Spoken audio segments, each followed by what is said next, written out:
예수님께서 세리와 죄인들과 함께 어울리며 식사하는 것을 보고 수군거렸던 바리새인과 서기관들, 그들을 향해 예수님은 세 가지 비유의 말씀을 하십니다.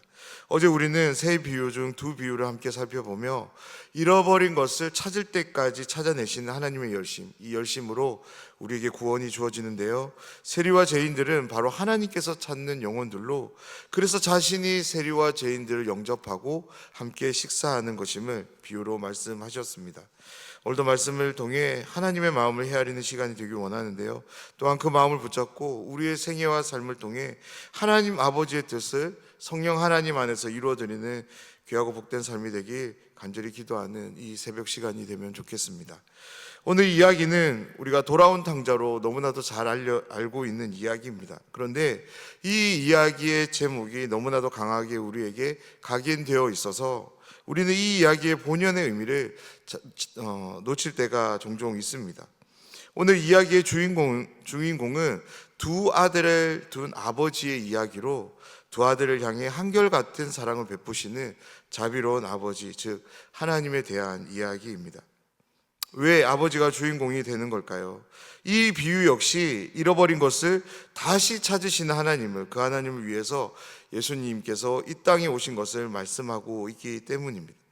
앞에 소개된 두 비유의 상황을 잠깐 정리해보면, 잃은 양과 잃어버린 드라크마는 절대로 양 스스로가, 드라크마 스스로가 주인과 여인을 찾아올 수 없습니다. 왜냐하면 이 비유는 죄인된 상태를 설명하기 위한 비유이기 때문입니다. 그렇기 때문에 누가 필요할까요? 예수님이 필요한 것이죠. 그래서 예수님은 자신이 이 땅에 온 것이고 죄인들을 부르고 모아 하나님께로 인도함을 말씀합니다. 지금 세리와 죄인들과 함께 있는 이유를 이렇게 예수님은 밝히십니다. 세 번째 비유 역시 동일한 맥락으로 주어지기 때문입니다. 그런데 조금 다른 점이 있다면, 하나님을 떠난 인생들이 마주하게 되는 역기능들에 대해서 자세하게 소개하며 하나님을 떠난 상태가 얼마나 비참한 상태인지를 예수님이 이 비유를 통해서 구체적으로 말씀합니다. 11절 말씀입니다. 또 이르시되 어떤 사람에게 두 아들이 있는데, 예수님께서 들려주는 세 번째 비유는 두 아들을 가진 아버지 이야기입니다. 말씀을 보면 이 아버지는 이 지역에서 알아주는 꽤 큰 부자였습니다. 두 아들 중 먼저 둘째 아들에 대한 이야기가 먼저 소개됐는데요, 어느 날 이 둘째 아들이 아버지께 찾아와서 이런 말을 합니다. 12절 말씀입니다. 그 둘째가 아버지에게 말하되 아버지여, 재산 중에서 내게 돌아올 분깃을 내게 주소서 하는지라. 아버지가 그 살림을 각각 나눠 주었더니, 말씀을 보면 둘째 아들은 아버지가 아직 돌아가시기도 전에 자신에게 주어질 분깃을 요구합니다. 둘째 아들의 이 모습은 타락한 인생들이 하나님의 주권을 거부하며 하나님을 떠나 스스로 자신의 삶을 결정하고 통제하는 그런 태도를 보여주고 있습니다. 둘째 아들은 아버지로부터 받은 분깃을 세상, 아버지의 통제가 주어지지 않는 곳에서 허랑방탕하게 소비합니다. 13절 말씀인데요, 그 며칠이 안 되어 둘째 아들이 재물을 다 모아가지고 먼 나라에 가 거기서 허랑방탕하여 그 재산을 낭비하더니, 이 아들은 가능하나 아버지의 통제로부터 멀어지기 위해서 먼 나라로 갔던 것 같습니다. 그곳에서 허랑방탕하게, 여기서 허랑방탕하게는 아버지의 통제와는 반대되는 개념입니다. 자신의 통제, 즉 자율성을 이제 말하고 있는 표현입니다. 이 아들은 세상에서 이제 자율성을 찾게 되자 아버지로부터 받은 분깃을 이제 낭비해 버리기를 시작합니다. 이 아들은 분명 그곳에서 자율성을 갖고 행복한 삶을 꿈꾸며 아버지를 떠났을 것입니다. 그런데 그에게 주어진 삶이 무엇입니까? 자신의 자율성으로 주어지는 안락하고 평안한 삶이 아니라 허랑방탕입니다. 허랑방탕이 무엇일까요? 적어도 이 삶은 분명 어떤 목적과는 거리가 먼 삶임에 틀림없습니다. 무엇보다 아버지가 결코 좋아할 삶은 아닙니다. 그런데 이 아들은 이것을 문제로 여기지 않습니다. 아버지의 통제가 없는 이곳에서 둘째 아들은 자신이 하고 싶은 대로 모든 것을 다 해버립니다.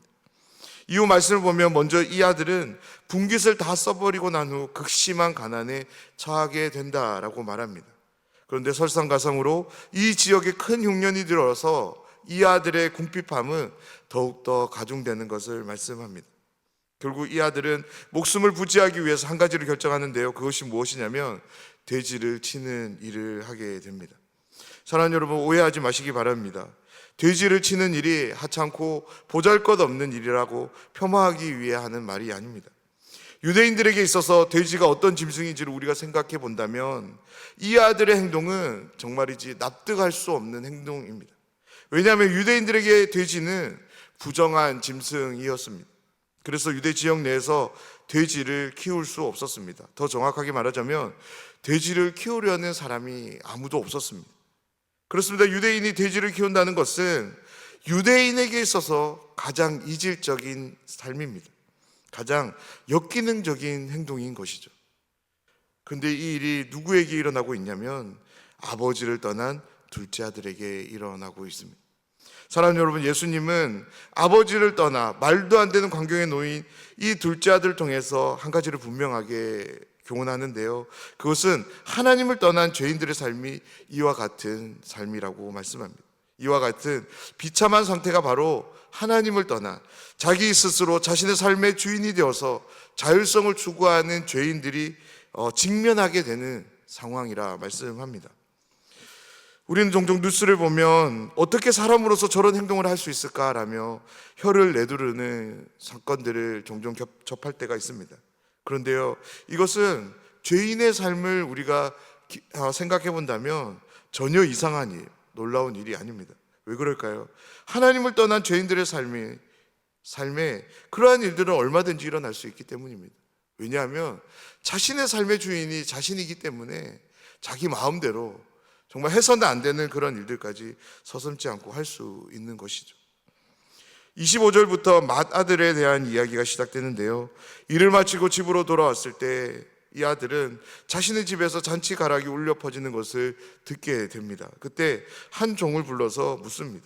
왜 우리 집에서 잔치가 벌어지고 있냐고. 그때 종이 이렇게 대답을 하는데요. 27절 말씀입니다.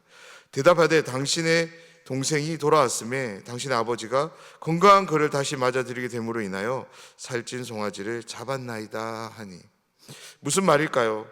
당신의 동생이 건강하게 돌아왔고 그것을 축하하기 위해서 당신의 아버지가 지금 잔치를 베풀고 있습니다 라고 말합니다. 종으로부터 이 대답을 들은 맏아들의 반응을 성경은 이렇게 소개하는데요. 28절 말씀입니다. 그가 노하여 들어가고자 하지 아니하거늘 아버지가 나와서 권한대. 아멘. 맏아들이 화를 낸 이유는 동생이 돌아왔을 때 아버지가 그를 조건 없이 받아주고 잔치를 베풀었기 때문일 것입니다. 성경은 기록하고 있지 않지만 동생에 대한 생각이 이 맏아들에게 분명히 있었던 것 같습니다. 먼저는 자신보다 먼저 아버지의 분깃을 받아 나간 동생이 한편으로는 부러웠을 것 같습니다.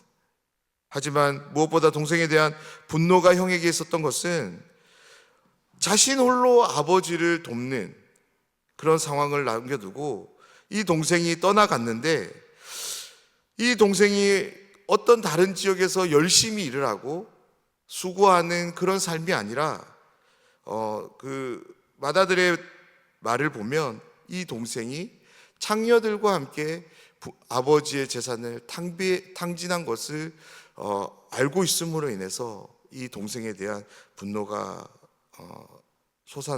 생겨났을 것입니다. 이때 아버지가 맏아들에게 옵니다. 그리고는 함께 동생을 맞이할 것을 권하고 있습니다. 그때 동생으로 인해 갖게 된 이 마음을 아버지께 쏟아내는데요. 29절과 30절 말씀입니다. 아버지께 대답하여 이르되 내가 여러 해 아버지를 섬겨 명을 어김이 없거늘 내게는 염소 새끼라도 주어 나와 내 벗으로 즐기게 하신 일이 없더니 아버지의 살림을 창녀들과 함께 삼켜보니 이 아들이 돌아오매 이를 위하여 살찐 송아지를 잡으셨나이다. 맏아들도 비록 동생이 밉지만 그를 완전히 마음에서 지울 수는 없었던 것 같습니다. 그래서 나름대로 동생에 대한 소식들을 찾았던 것 같습니다. 그때 맏아들에게 전해진 동생에 대한 소식이 무엇이었습니까? 장녀들과 함께 한다는 그런 소식이었습니다. 이 소식을 들었을 때 형의 마음이 어땠을까요? 동생을 용서하고 싶지 않은 마음이 이 형의 마음에 가득 채워졌던 것이죠. 도저히 용서할 수 없는 동생에 대해 너무나도 아무렇지 않게 받아주는 아버지를 맏아들은 도저히 이해할 수 없었던 것입니다.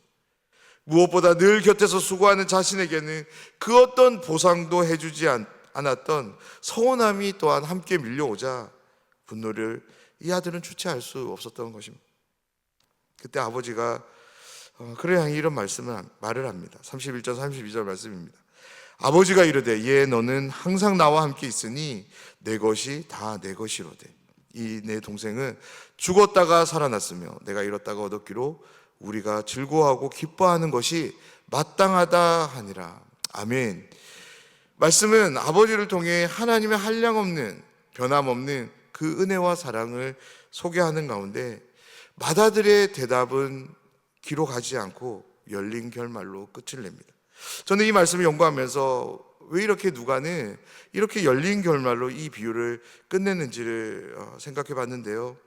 그것은 바로 하나님의 이 한없는 사랑과 은혜로 주어지는 구원, 이 구원에 대해서 바리새인과 서기관들에게 대답을 물으시기 위해서 이렇게 열린 결말로 끝내는 것은 아닌가라는 생각이 들었습니다.